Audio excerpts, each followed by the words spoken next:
좀 떨리네요. 양해해 주십시오. 먼저 2024년 갑진년 용인 세브란스 교직원 여러분께 하나님의 크신 축복과 평안이 가득하시기를 기원합니다. 올해 세 번째 맞는 수요일 오전 귀한 예배 시간을 일부 허락해 주신 김은경 병원장님과 이주영 목사님께 깊은 감사드립니다. 용인 세브란스 병원이 개원한 지 이제 5년이 다 돼갑니다. 그간 크고 작은 어려움을 슬기롭게 이겨내고 명실공히 지역의 저명한 으뜸 병원으로 튼실하게 성장하게 된 것은 크나큰 하나님의 은혜와 더불어 일신동체돼서 열심히 노력해 오신 교직원 여러분 덕택이라고 생각합니다. 사실 작년에 말에 원장님께 갑자기 연락이 오셨습니다. 신년에 교직원들께 좀 격려 말씀 해달라는 요청 받았을 때 제가 자격이 있나 첫 번째 그런 생각 했었고요. 또 그렇다면 어떤 얘기를 드려야 할지 고민을 참 많이 했습니다.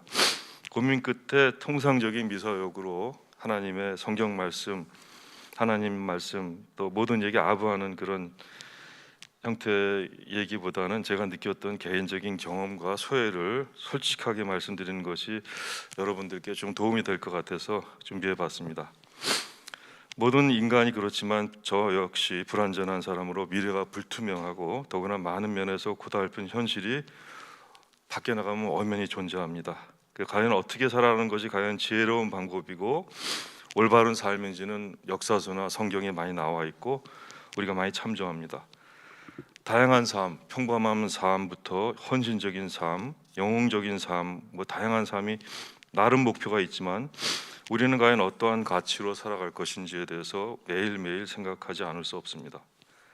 제 개인적인 얘기를 잠깐 말씀드리면 제가 2021년 9월에 이곳 용인에 왔습니다. 정년 6개월 앞두고 진료를 시작했으니 이제 만 2년 5개월이 되어갑니다.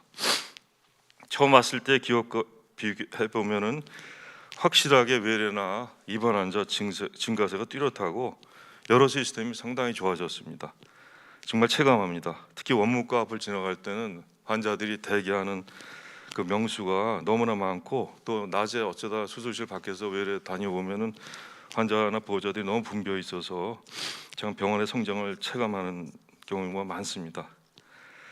신촌에서 은퇴한 노 교수가 왔음에도 여러 후배와 제자들이 저를 따뜻하게 환대해 주시고 배려해 주셔서 개인적으로 많은 위로가 되었고 낯선 환경에 빠르게 적응하는 데 정말 큰 도움이 되었습니다. 이 자리를 빌어서 감사 말씀을 드리고 싶습니다.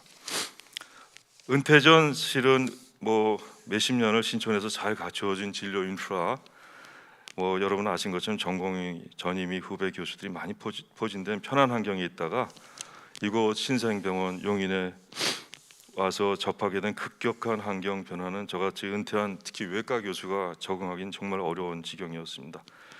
평일 저녁에도 입원 환자들 진료를 할 사람이 마땅치 않아서 제가 직접 한 경우가 지금까지 하고 있고요. 그다음에 수시로 있는 응급 진료 수술, 주말에 회진, 또 수술 받은 분에 대한 연속적인 치료, 또 오시는 환자분 치료에 대한 더욱 막중해진 책임감 등은 제 능력으로 참으로 감당하기 어려울 정도였습니다.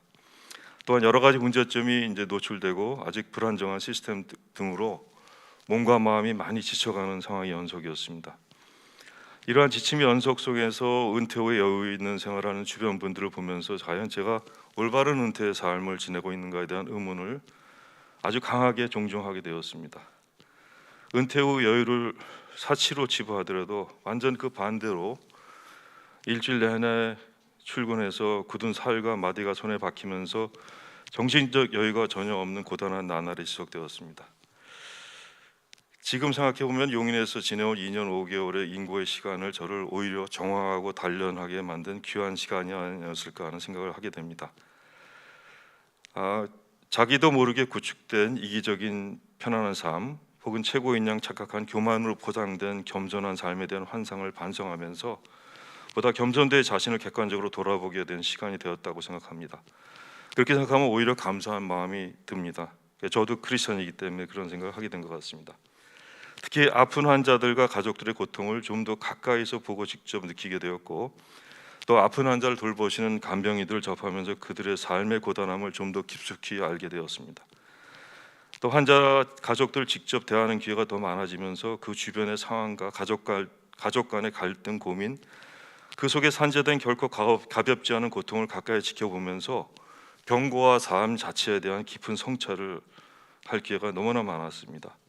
또한 꼭 말씀드리고 싶은 것은 후배 의료진들이 수술실에서 피해 간호사 선생님들과 어려운 환경 속에서도 묵묵히 정말 열심히 수술하는 걸 보고서 감동받았습니다. 그들의 헌신적 모습에 인정하고, 현직에 있을 때는 뭐 후배들 야단만 쳤지 제가 감사한 적은 별로 없었는데, 내가 정말 나 혼자만 힘든 게 아니구나, 그런 생각을 많이 하고, 모든 교직원들, 의료진뿐만 아니라 정말로 힘든 상황에서 함께 고군분투한다는 것을 자각하고 제가 현실적으로 받아들였습니다.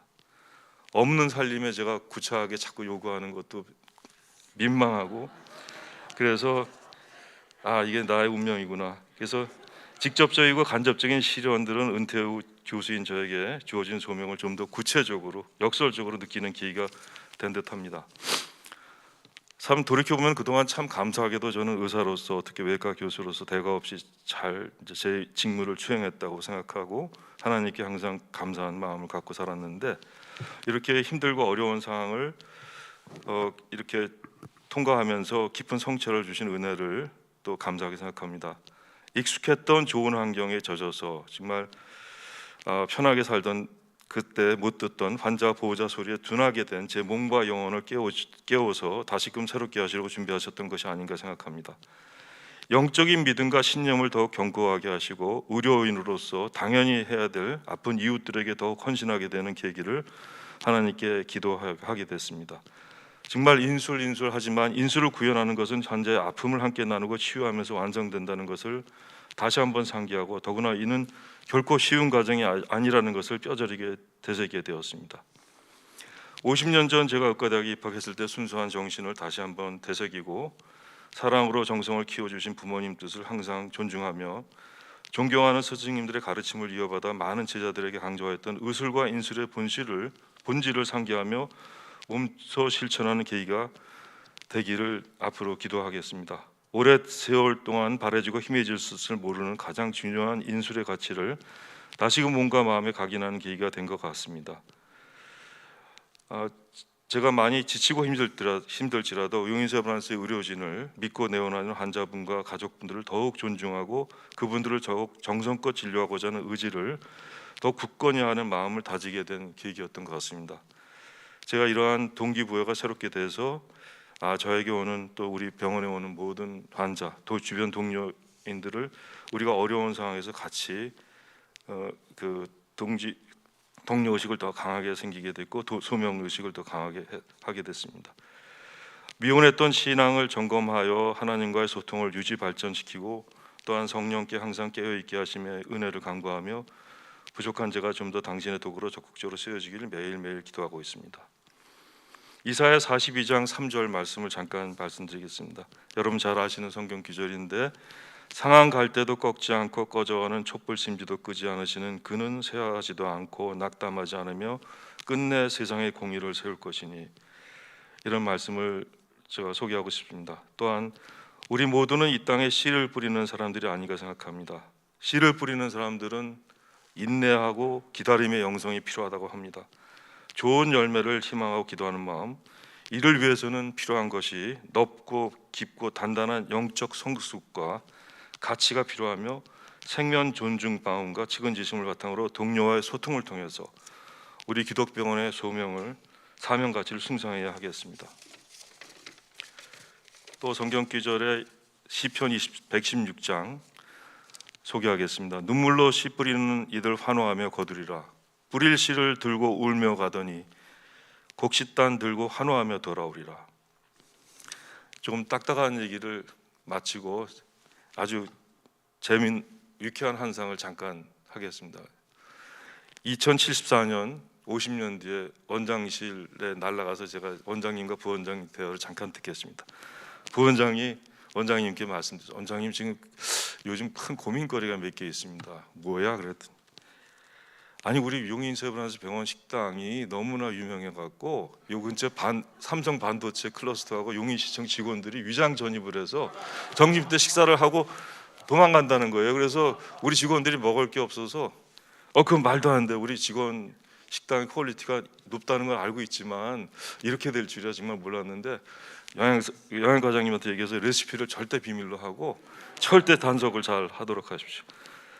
또 한 가지는 한 10년 전에 우리 제2병원 세운 게 있죠, 원장님. 제2병원 그 밑에 그 언덕을 우리가 이미 뚫어갖고 기흥역과 동백역이 다 통해져갖고 지금 그 지하 프라자가 생겼는데, 주말에는 거기가 힙한 장소라서 지금 강남하고 분당 뭐 평택에서 다 올라오는데요, 젊은 애들이.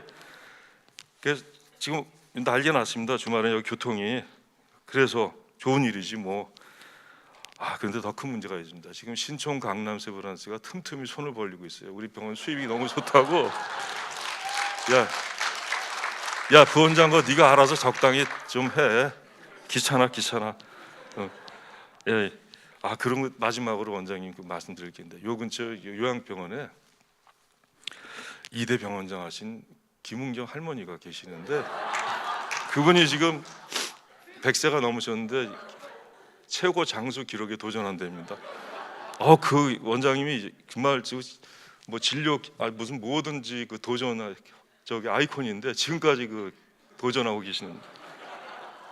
근데 그 옆방에 좀 특이한 이름의 할머니가 계시대요. 초록이라고. 근데 그 할머니는 약간 좀 치매 기운이 와서 가끔 이제 용인병원을 보면서 이상한 손동작을 하는데, 옆에 직원들이 아마도 저분이 갑상선 수술하는 것 같다고. 그래 원장, 부원장 잘 봐. 그분이 원래 옛날에 왕년에 갑상선 명이었어. 그분도 역시 6대 병원장을 역임하셨네. 그러면 원장, 부원장, 이번 주말에 그분들 면회나 우리 갔다 옵시다. 잠깐 즐거운 상상을 해봤습니다. 마지막으로 제가 기도를 좀 하겠습니다. 기도하겠습니다. 우리를 구원해 주시고 당신의 자녀로 삼으신 참 사랑의 주 예수 그리스도님, 140년 전 이 척박한 한국 땅에 당신의 종 선교사를 보내셔서 마음과 몸이 아픈 이들을 돌봐주시고 복음을 전해주신 놀라운 은혜 감사합니다. 이제 용인 세브란스 병원에서 하나님의 사명을 완수하기 위해 시작한 이 병원을 축복하시고, 근무하는 구성원 한 분 한 분이 예수님의 사랑과 치유의 도구로서의 역할을 잘 수행하여 몸과 마음이 아프고 지친 분들에게 참된 이웃이 되도록 부족한 저희들을 이끌어 주십시오.